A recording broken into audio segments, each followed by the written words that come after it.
Welcome to TriTech University. My name is Bill Steppen, and today we are going to start off December's physical inventory live stream series, I guess you could say.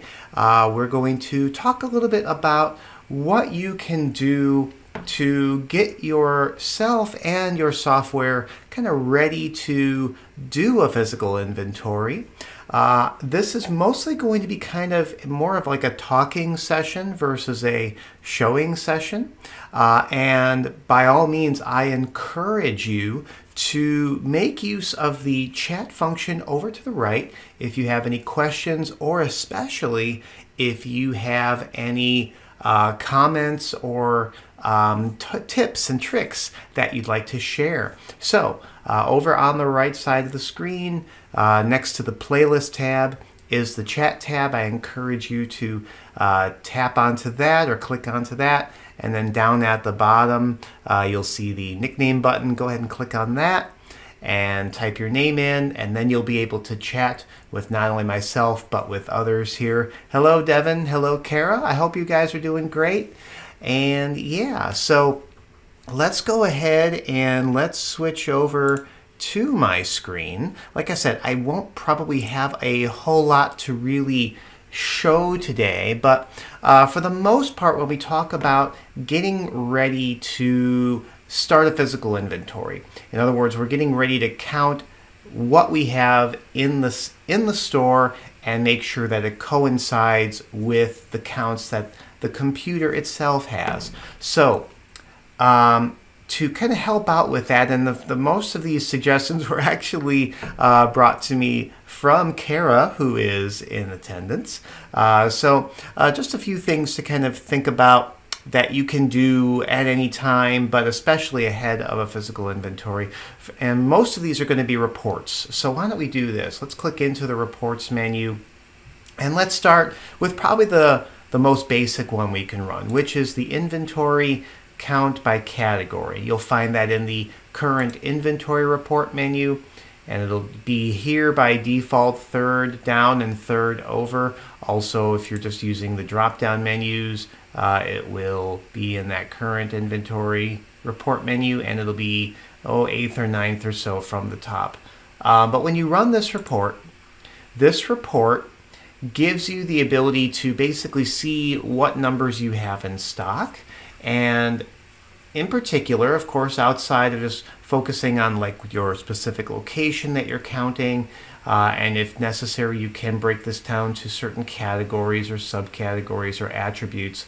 But the most important thing, I think, to kind of help you get started here is focusing on this item dropdown. So by default, it wants to count everything in your store regardless of the quantity. So by clicking into this option, you can see that you have choices.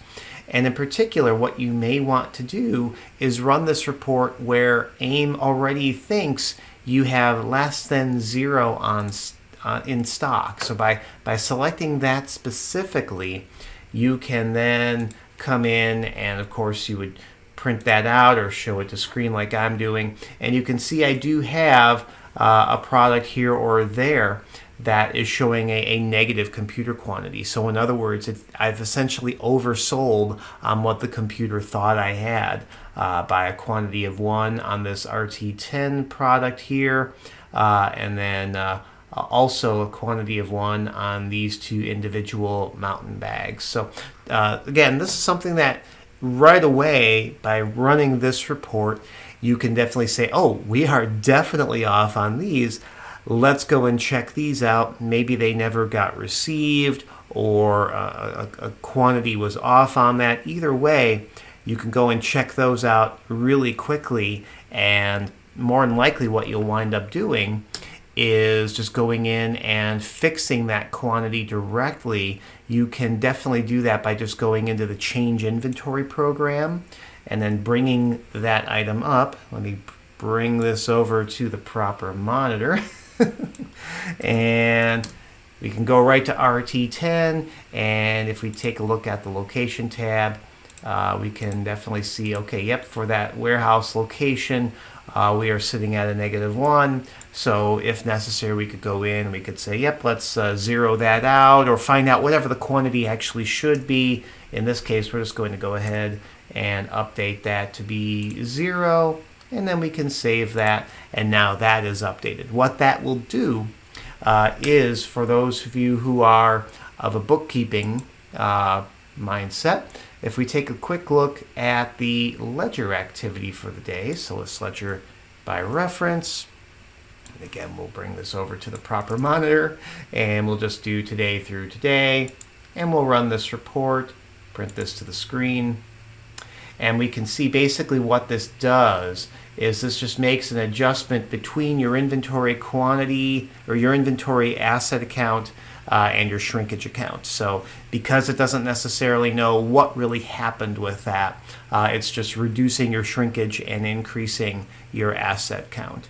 Of course, if you realize that there was a time where it didn't get properly received, you can go in and do that. Most likely that means that it didn't get properly accounted for on the accounts payable side too, if you're using the whole system kind of front to back. Those are things that you can definitely check out when you're on the screen. Let's say if you go back to not search serialized inventory, I misclicked. When you go to the display inventory and pull that item up here, you can click down here to click to, say, for example, the receive history, and that would then show, okay, yep, specifically when did we receive those in and what were the quantities. So you can kind of check those out and then make your adjustments accordingly. So that's a great report to kind of get started. Now, the next couple of reports don't necessarily impact your physical inventory process, but they can be a good way to just make sure essentially that your inventory is clear as far as what you have on hand is actually, for lack of a better term, yours versus what you have that's essentially waiting to be delivered to customers. So what I mean by that is, for example, inventory that you've received that is awaiting invoicing. So let's take a quick peek at that. This will be in your purchase orders reports. So in the reports menu and then into purchase orders is the report items received but not invoiced. And what we mean by that is not invoiced through to the customer. So in other words, these were special order items. They have been received, but they have not actually been put all the way through. The customer, in other words, has not come to pick their product up. Now you can run this again for any date range you want. I'm just going to do the beginning of the year through today. And I don't think I really even have anything that would show up on this report. Okay, I got a couple items. So in essence, what you can see is the order number, the customer account, the product, the description, and then the receive date, and then whether it was received or invoiced or anything like that. In this case, these were two items that we've actually picked. In other words, we have pulled those off of the stock and we've set those aside and allocated those to the customers. So something else that you can kind of keep in mind regarding that. But that being said, you may want to, again, use this report to basically say, oh, we've got these items here. We're still going to need to count them if the customer doesn't come to pick them up. But at least now we can say, hey, give the customer a call and say, hey, we know we have this product here that you ordered. Are you going to come get it anytime soon? Because, of course, when it comes to physical inventories, the less you have underneath your roof, the easier it will be to count things. So if you can get a few more products off of your shelves that you are technically going to be responsible for counting in between now and when you do your physical inventory count, all the better. Kind of along that same line is, I'm trying to remember the report. Kara, I know you had mentioned like anything that you have allocated for service items.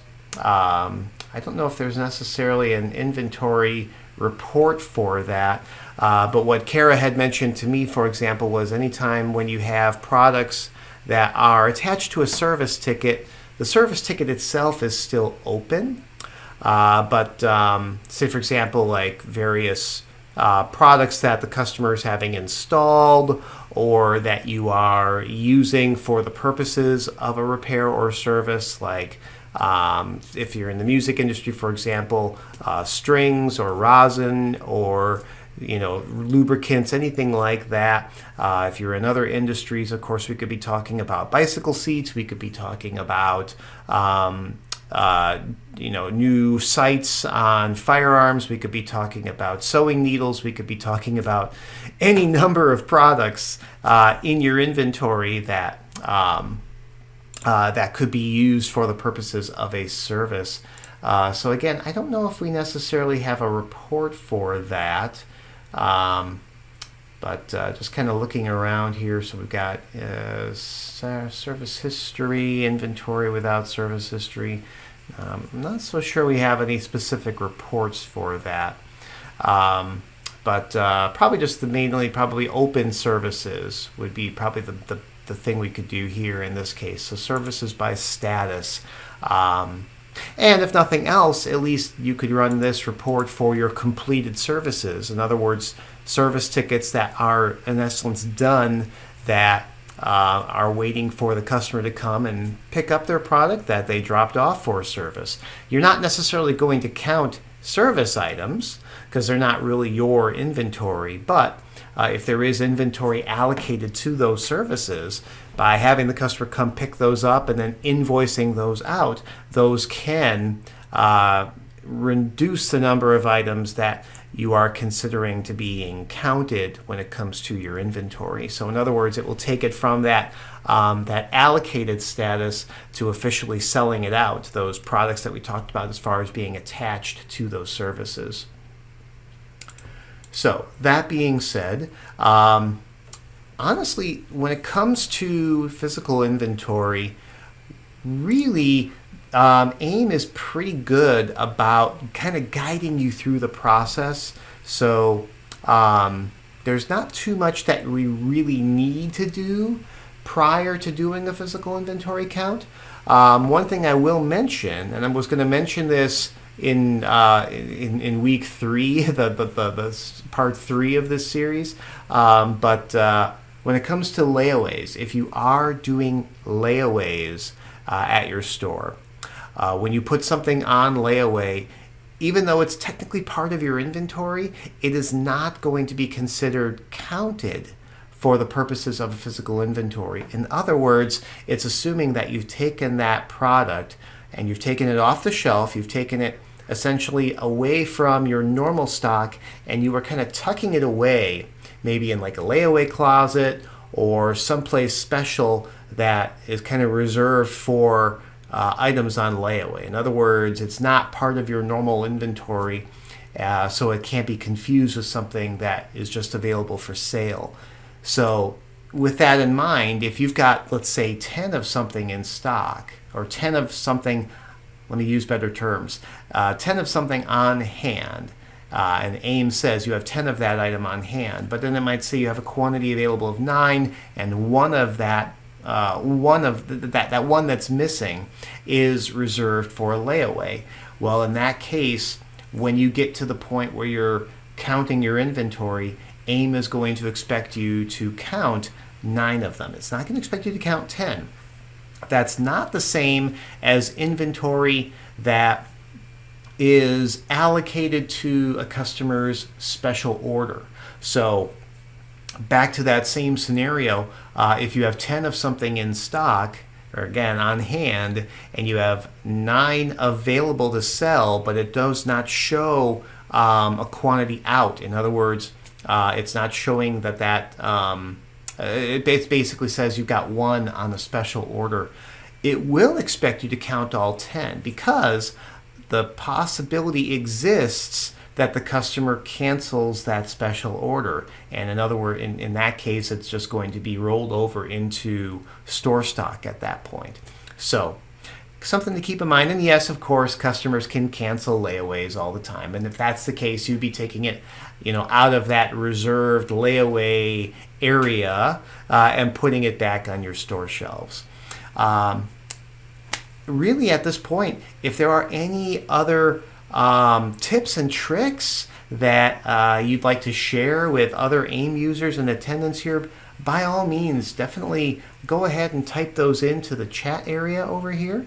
And if you've got any questions that you'd like to ask of me kind of as we start into this series, definitely go ahead and ask those and let me know. Like I said, next we're going to do a 3-part live stream series. So this is kind of part 1, just kind of a mini little prep, if you will. Next Thursday, we are going to dive into the process of doing a physical inventory count. So how to get started with it, how to perform an inventory count both with and without what we would call a data collector, and then how to finalize your inventory counts. And then the following Tuesday after that, Christmas week, we'll be talking about other things to consider when doing a physical inventory within AIM, such as the mindset that you and your staff should have when doing a physical inventory, and things of that nature. What should and should not happen while counts are in effect. In other words, things like not receiving any inventory that you're actively counting, and just kind of things like that to try and reduce the potential for common mistakes. We're going to be talking about all those little things on the I don't have the direct calendar in front of me, but it'll be the Tuesday before Christmas, so Tuesday the 21st. And the count session will be on Thursday the 16th. You'll be seeing that right over here. If you switch back to the playlist, you can see those dates there. So yeah, that's kind of really all I really had for today's session. We'll hang out here for a couple more minutes in case, like I said, anyone has any suggestions, some questions, some comments, some tips that you have done at your store. When you're doing physical inventories using AIM, even if you're not using AIM, maybe if you've never done a physical inventory in AIM, but you have done physical inventories at your store, if you've got any things that you'd like to share regarding that. Now, in a past life, prior to my tenure here at TriTech, I did work at a distribution warehouse, and of course a physical inventory count was just an annual thing that we had to do. In that type of environment, it wasn't a retail environment, of course, so it was a lot, I won't say a lot less stressful, but at least we didn't have customers, to tend to. We weren't closing down the store to do a physical inventory, but of course, having an accurate count was crucial to the operations of the warehouse. So we would come in on an off day. We came in on a Saturday usually, and we would go through and we would pull all the products off of the pallets and we would count them. Of course, just making sure that the paperwork was all in order, not only for us to count, but then also to give to the shift manager, the supervisor, so that they in turn could know what has been counted, what hasn't been counted, things like that. So that was about the extent of my personal experience with a physical inventory type of environment. If you've got other, like I said, other things that you'd like to share from your store, both with and without AIM, definitely go ahead and share those here. Kara is saying, let us know if you figure out a way to see inventory attached to service tickets. I will definitely do that, Kara. But yeah, I think we'll maybe go ahead and we'll wrap it up a little bit early then today. So if anything comes up between now and next Thursday as far as other suggestions, definitely go ahead and shoot those to me. You can email them to me at training@tritechretail.com. I will go ahead and type that into the chat window here, techretail.com. Devin says we are unable to close the store for inventory, which is usually a pretty common. Yeah, I mean, it just you can't afford to in a lot of cases. If you can, great. Devin, something that we'll talk about definitely is a strategy that maybe you can implement when getting ready to do a physical inventory. Not necessarily trying to do the whole store at once, but maybe breaking it down into bits and pieces. We'll definitely be talking about that over the next couple of weeks, these next 2 sessions, so that that can make it a less stressful time, release some of that pressure for your staff. So hopefully this has been helpful. Like I said, if you got anything that comes up between now and the next session, definitely send me an email to that training@tritechretail.com. When it comes to the next batch of live streams, we're getting ready to roll out our January schedule and itinerary. So if you've got any suggestions for either January or for February and beyond, go ahead and click up to the poll option up here at the top right of the screen. We're not right now, but when you have ideas, definitely click into there, and that will let you submit your live stream topic ideas. You can see what other suggestions have been made and comment on those, because we want this to be hopefully a kind of like a community, if you will. So anyway, I think I've rambled for enough. I will see you next Thursday.